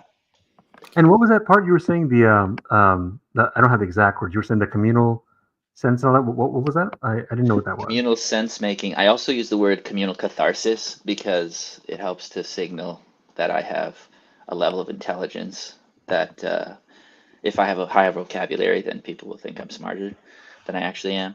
Oh, okay. I just mean catharsis is just like we feel the pains of like the meaning crisis, maybe like together, and we sort of talk through that. Which crisis? Which crisis? The meaning one, the one about meaning, that whole crisis. Oh, also like philosophy, right? Am I understanding? Like, okay. Yeah. There's another part of it. Someone here, Cassandra said, ever hear of VNA, which stands for virtually not alone? And if you can vaguely see this little bubble at the top of my corner here, there's also just a piece about a lot of online people, you're alone in your thought, or you've consumed like, 7 years, 10 years of media. And do you ever have conversations about it as opposed to, trying necessarily like convince people to just be able to talk about 10 years of content consumption? And I was got my haircut today, and the girl I was talking to, she was like, sometimes I just feel like I'm crazy, like I'm out here and no one really understands what I'm about. And I was like, I bet it's because you consume all this stuff and there's nobody to have that conversation with, because the stuff you consume is so niche. Trying to find the people to have the conversations with about that is very difficult. And something about this corner of the internet is a little bit, and that's part of the catharsis also, I think, that Sam was talking about. Oh, I could tell you stories strange stories of not just people who go on my show, but when I go on their shows. But I don't want to, bore you guys or make you guys think I'm hijacking the show. But anyway, so from what I understand, you guys have regular just roundtable discussions, and a lot of it usually centers around like philosophy and things like that. Religion too. Oh, religion. Oh, okay. All right. Yeah, maybe I got the right show. Yeah, okay. Maybe I just came at a time where it was just a little more like just. Well, actually, I don't want to assume things. Maybe I'm wrong. What was the topic when I called in? If you don't mind me asking. I mean, why would you mind? I'm trying to be nice. We were talking about a guy named Matthew Peugeot, who's the brother of a guy named Jonathan Peugeot, and he was talking about dreams. And then we were also talking about chaos and order, and we were talking about this other guy named John Heers, who does this practice called Supra, which is a Georgian practice, like European Georgia practice of embodying through a meal like chaos and order, the jokester and the leader and all this kind of stuff. And all of that stuff comes downstream from this guy like Jordan Peterson and some Jonathan Peugeot's project is called Symbolic World. And then a lot of us come around this guy named Paul Vanderklay, who has synthesized a lot of these guys through Christian thought, and he's a pastor. And so, and there's other people that have like channels that we call kind of like flotillas of meaning, or that do these, that use StreamYard to do like conversations. And there's kind of like a loose fellowship of people that are connected, some in friendships, some just in like the common goal of like allowing spaces like these to exist. And actually, like the first part of this show, I did like an hour outlining this. So like, feel free to go back and listen to some of that. It might help clarify. Oh, okay. What's up, Teo? Are you just hanging out? Actually, I'm going to open your page right now and just see some titles of your videos. Yeah, go. What's bro's name? What's your name, brother? Oh yeah, I hope this doesn't sound stupid, but because my pages are kind of popular, I purposely don't give my personal information. I just go by my page's name, if that's okay. And what's your page's name? I don't think it's Republicans or Western Democrats then. No, that's just my display name. I change my display name whatever I'm in the mood for. That's been there for a while. I put in the chat room who I am. I'm writing from the page called The Universe Galaxy. Oh yeah, I got it. Yeah, I saw that. Remember, I was saying I'm the guy. Maybe the other guy wasn't here. I don't know. I was saying I'm the guy in the chat room. The universe guys in galaxy. the chat room. Yeah, that's one of my pages. It's not my main page. It's one of my pages. Very cool. What do you do on your page? Okay, so I do different things, but I feel like I don't want Christian Baxter. By the way, who's the host? Which one's the host? Oh, Christian Baxter with the baseball hat backwards, right? Shout out Kale Zeldin. Yep, go ahead. Yeah, no, I don't mind telling you about my page, but I don't want them to feel like that I'm just like hijacking the show or just trying to plug my page, just kind of go to my topics and all that. Sometimes this is maybe I'm worrying too much. I've called into so many shows and I see how people react. So I try my best to avoid all those kind of negative possibilities, You're all good at Universal Galaxy. Thank you. I'm not gonna call you that. I need a new name. Can I call you something different? That I pick up once it comes. How about romantic, charming, sexy, amazing guy? It doesn't quite roll off the tongue. I'm sure it just doesn't roll off the tongue. No, we all have our opinions. Yeah. Eugene. How about, by the way, I'm joking. By the way, I'm really not arrogant or conceited like that. I would never actually refer to myself like that unless I'm joking around or something. Call him Eugene. Well, you can call me what C Money calls me. C Money in the chat room is calling me a troll. Okay, no, he's just asking. I don't think so. I mean, even Christian Baxter thought I was a troll when I called him. You go. I'll go with you go. Thank you, Skanks. But I've actually got this a lot. Remember I told you, Christian, and for everyone else, that I could tell you stories after stories. This happens a lot. Like so many times, I'll call into show very nicely, like, "Hey guys, can I join your panel? Hey guys, do you take different topics? Hey, what's going on?" All that, and just for no odd reason, is he a troll? Is he a CIA? Is he an informant? And all kinds of paranoid things. I've learned a lot of people just think like this. This is the internet. There are trolls and. Oh, I don't dispute that. Oh, I have him on my own show. But when people call into my show, my first reaction for most people is not, is he CIA? Is he a troll? Is he going to prank bomb me and all that? To be fair, I understand the prank bombing part because no one wants to prank stuff. Their page can get deleted. I've had my pages deleted a total of 6 times because of pranksters. I get it. But at the same time, when so many people over and over and over are so paranoid about, like, who is this guy? Why is he here? What does he want? And so on. And they're the ones who give a link to call in. It's like, why are they acting like this when the other guy did nothing questionable? Before we get too lost in the who did what they did. You call into a lot of pages that they're doing live streams, and you also invite people into your own live streams. And what? I think you also invite people to call into your live streams, correct? On my own show. Not when I go to other people's shows, I hardly ever bring it up. It usually only comes up, like in your case, when you were asking me, what's your name? And I was saying I'm in the chat room, and then people start asking me about my background, who I am, and all that. Then I'll bring it up. But even then, I'll tell them nicely, I don't want to get into too many details because I don't want the host or anyone else to think I'm trying to plug my page or change a topic or hijack the show or anything like that. What's your motivation for going on other people's live stream? Many, many reasons. To give you a simple answer, it's just pretty much the same motivation that people have when they host a live stream. What brings you here today, my friend? Tell us a little about yourself. We'd love to. Like I said, remember I said somebody told me about your page. They said you got to go join them, check them out, give them a chance. Get to go over things with them. Yeah, I think I wasn't even sure if I had the right page, to be honest, but now I think I do. You bring up a really good point, which is like trust and something like about digital hospitality. So like like the internet is open, and they're like the stream, like I do have like the StreamYard link, like, tagged on or pinned on the chat. And it's interesting because, I have, there are people I trust and have relationships with that have like other channels and stuff. And they have, just like you, they've been like, their channel got striked or whatever because of like somebody doing stuff. And so I'm in this phase of like growth on my channel where mostly the people that were paying attention to me are all people that I've had interactions with. And so like, when I see somebody that's commented on a few videos or been in live streams with me before, it's like, oh, I know this person. But then when there's like, oh, wow, this is a little different. Probably like one of the first times where somebody's, I don't know if it's the first time, but like it just has it has happened rarely. But yeah, but then the idea is like to have to extend the hospitality for the conversation, but trust is something that has to be earned, like in any relationship and when that happens. And so I think that's Oh, a I good agree. Yeah, of, no, like, I agree. tension.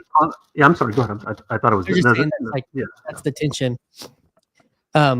Rigel, I had a question for him, and because he's kind of experimented with this kind of medium before, or he's starting to more. But like, don't you have a live stream coming up, Rigel, that you're doing a conversation? I did it. Oh, you did a it? live stream, yeah, this morning at Hey. 11:30. My first segment of Congrats. the Rigel channel. Nice.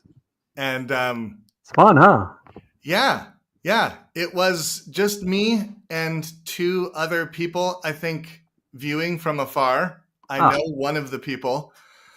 But it was an experiment, and it's something that I could do again. Like it was basically me monologuing, mono-communicating through interpretive piano playing, and then a free write that I shared. And so I don't know, I'm thinking of the space that I'm creating to be a little bit more, Luke, thank you for your tears of joy and sorrow.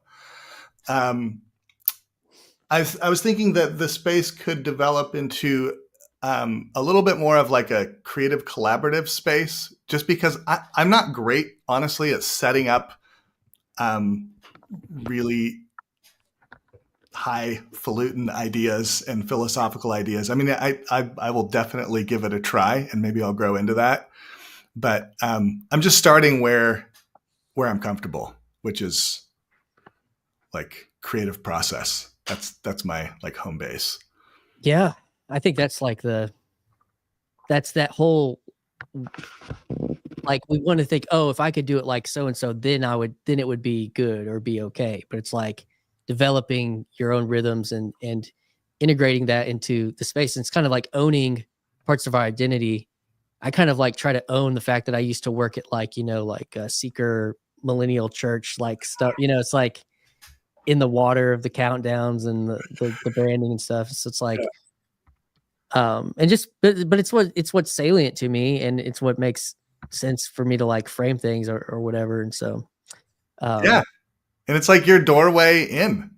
And when your branding, it activates something in me, I'm like, oh, I remember, I'm back there.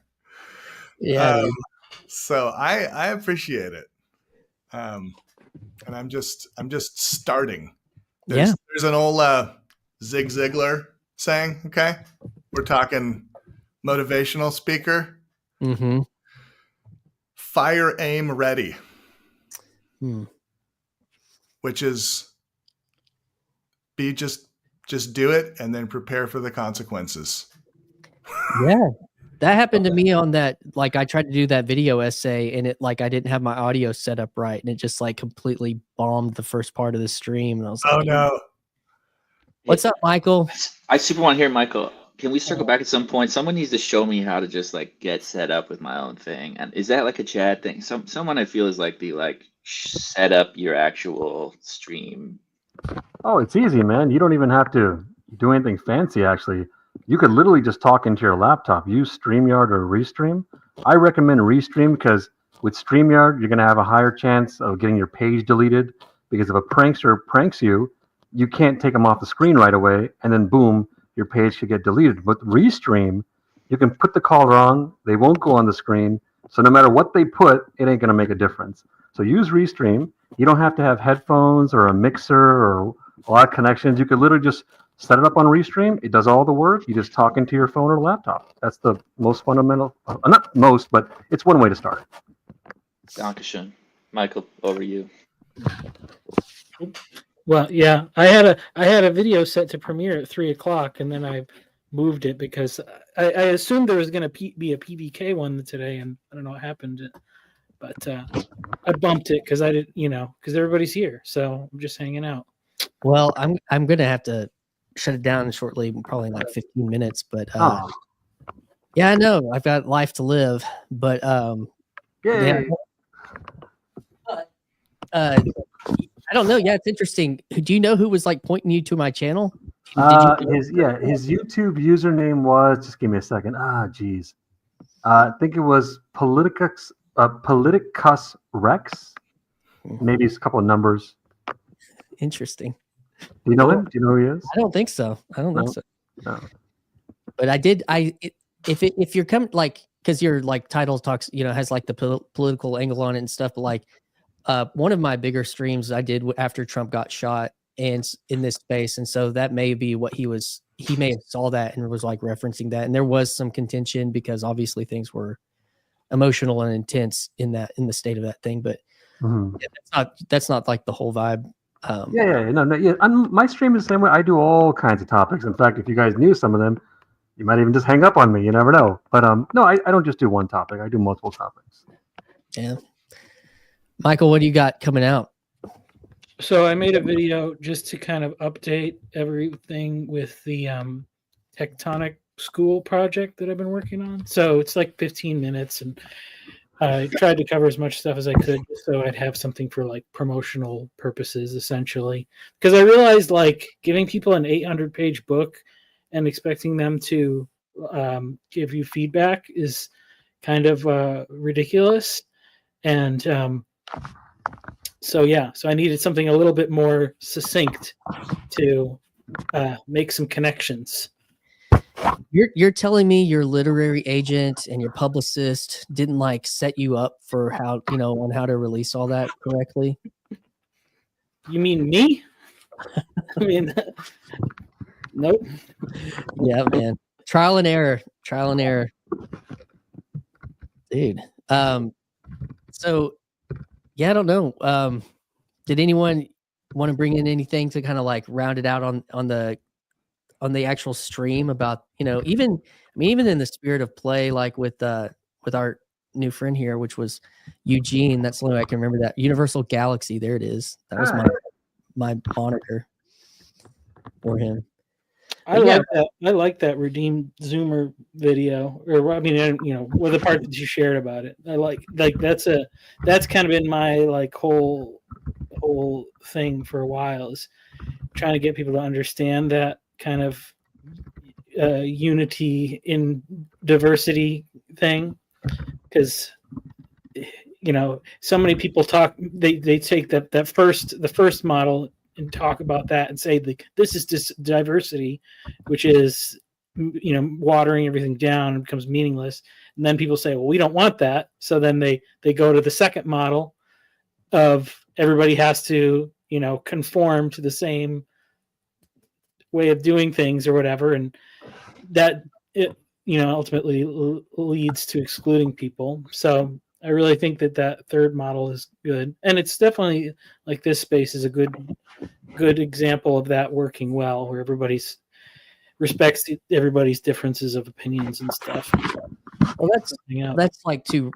Rigel probably has some good like integral theory related to that aspect of getting to that whatever that meta move is, to that world that we've lived in for such, which Jordan Hall, the paradigmatic mind to something like collective consciousness is you're going to have lots of different minds with temperaments, and I think Sam was even saying like personalities earlier, like and conservative versus liberal, versus all those things. It's not just like a left right polemic, but there's like, it's like having like a bunch of pins and a bunch of rubber bands, and it all actually makes like a circle, but there's tension like every way, and I think that's Jordan also has an idea about the non-rivalrous related to that, because in the digital there's so much, it's so plenty that we shouldn't have to feel like our normal frame of competition, because it's like you're going to be able to find people that relate, if you to kind of where you're at in a little bit. And so I don't know. Yeah, I don't know how the switch happened with me. But I used to be super like, it's got to be my paradigm, or else. And I don't know if it's like maturity or whatever. But now I'm like way on the other side. Maybe Luke's personalism is shining through, but like, it's like it's like family dynamics, It's like my family's got all kinds of different people with their different perspectives and like their different ideas and their different propositions. And it's like, it doesn't, love conquers all, love holds in tension these various ideas. And like, you can have like the weirdest, wildest idea, but hey, we love each other. It's like we can be in communion, and that overcomes all of the like, oh, you think this, like I think that, like, I don't know. Can I just interject real quick? Eugene, can you mute yourself when you're not talking? Because there's a lot of noise happening, and I'm having a hard time actually hearing the other speakers. Thank you, Eugene. I don't know if he is. Let's see. I think that was me making the noise. I just gave him a little mute there. Yeah, this is I keep back to Rigel's ideas. See you, dude. I hope I didn't. That wasn't offense, but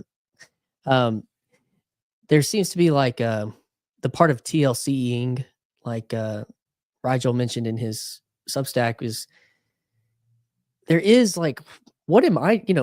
Asking the question about what am I doing? Like, why did I listened to like 6 different podcasts and these ideas, and then it also intersected with this culture, and it's like I want to converse about it, but some of it I was like, well, I think this is actually important, and then it's like, was this vain? And it's like all these things are just like swirling around, and then they come out, and it's like, oh, and hey, we can even have a chance to talk about it, and people are like tracking along with you in this. It's just a well, it's unique, but I think the thing that was so prescient for me with Jordan's thing is that he was talking about this 7 years ago, like conceptually, like he came to this, that this would be the mode, probably, but the mode to transcend paradigmatic thinking, and then to just like have like landed in that space, in a space like that, is just, it was exciting.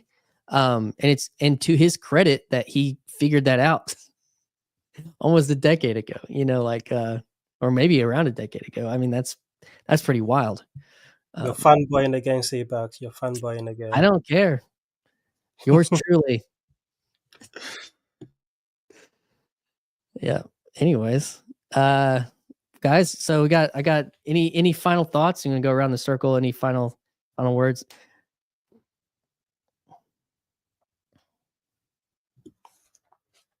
I need the Jeopardy music. I'll go first. Don't you? No, Michael, you go.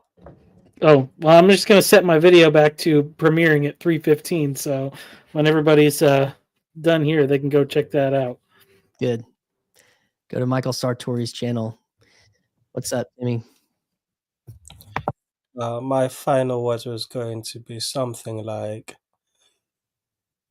if we're going to take distributed cognition very seriously, we're going to have to talk about what to do with people that disagree with you.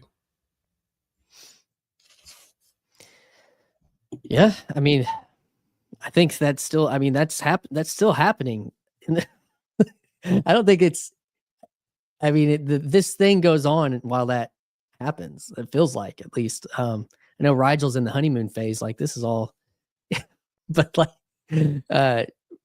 but yeah, I mean, the drama of Jacob Federici and Paul, and then the Jordan Peterson sphere, and things do fall off in that certain way. But like, even still, I kind of I don't even see it that way. I kind of just, I don't think this is trying to operate as a completely coalesced thing that won't, I mean, sometimes there's a cell division, that happens. And so, but there's still, within that cell division, there's still DNA from the original, like, reality of what this is, and carries that on. So I don't know that. And I think that the old paradigmatic way of thinking is that this has to exist only in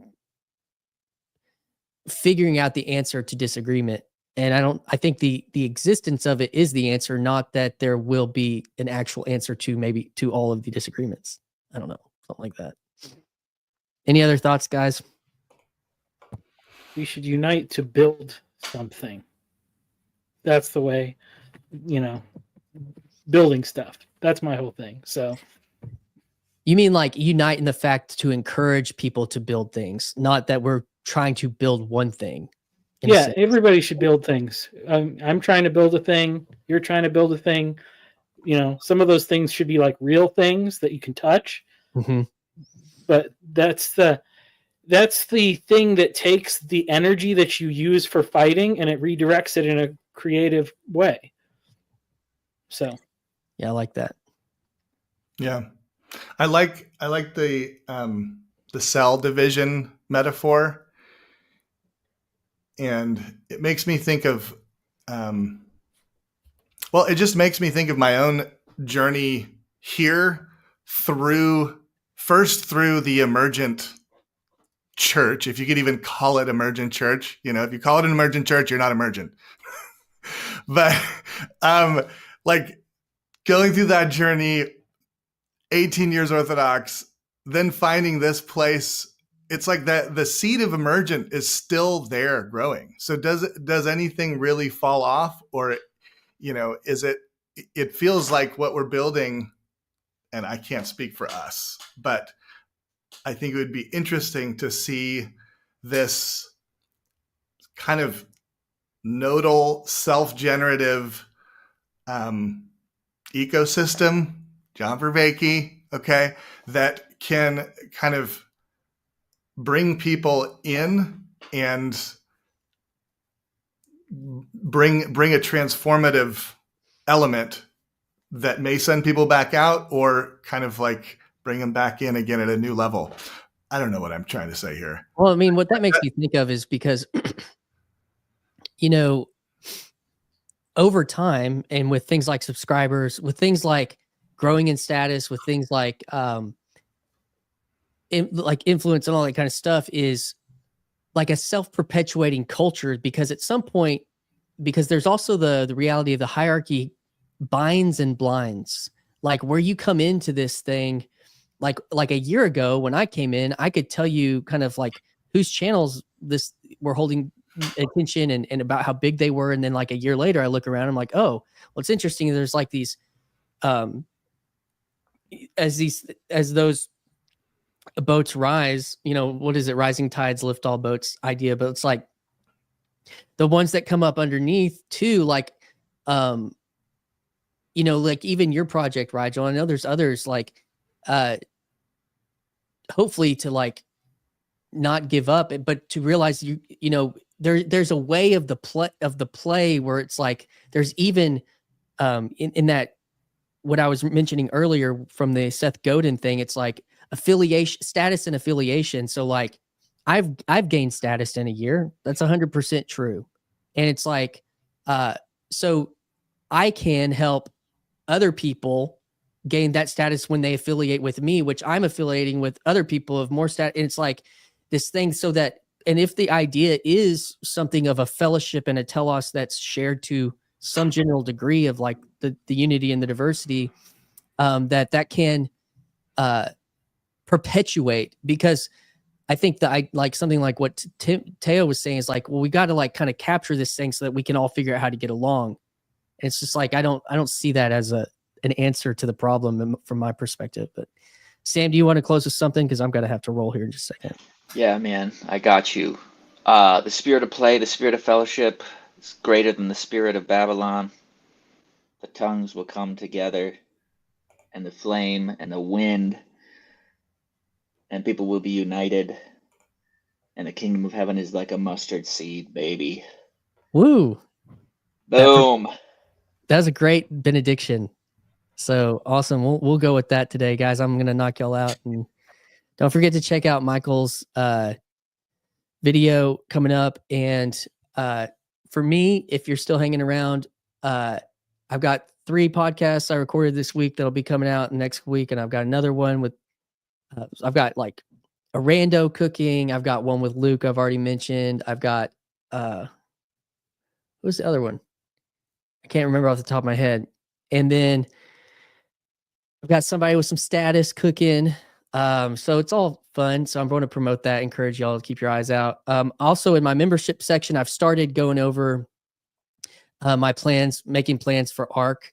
And I'm going to the Christ and Culture conference in Galway that Martin Shaw and Paul Vanderklay and Paul Kingsnorth are all going to be at the weekend before ARC. So I'm actually making that trip and going to get to go do that. So some of the stuff will start out in the membership section before it flows out. So if you want to like get the real time thing going on that, and some of it won't ever get to come out because it won't make sense because it's just me in my car talking. But anyways, if you want that, you can sign up on my channel. I don't know where the link's at because this is all live. But anyways, thanks everyone for hanging out. And this was like a lot of fun. This all came just like, just trying to embody the spirit of PVK with these ideas. Also do some TLCing and even just trying to encourage everyone. Like, what are we doing, and how can we see what we're doing in this collective conscious play in fellowship, and just keep going and as we evolve, and allow it to help you encourage people in your real life, like I had with my hair barber person today. The experience that I've had here of getting to like have the conversation with people that have been paying attention to similar things for over a long period of time. Encourage your friends to try to seek those out if there's communities that are built around whatever else they're paying attention to, and to encourage them to not just watch the videos, but to start making comments and maybe like, get involved in other ways. I think that's important. So, all right, guys, I'm going to shut this thing down. So thanks everyone for hanging out.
Hi, this is Christian Baxter, and you're listening to Yours Truly, a place we go to think out loud.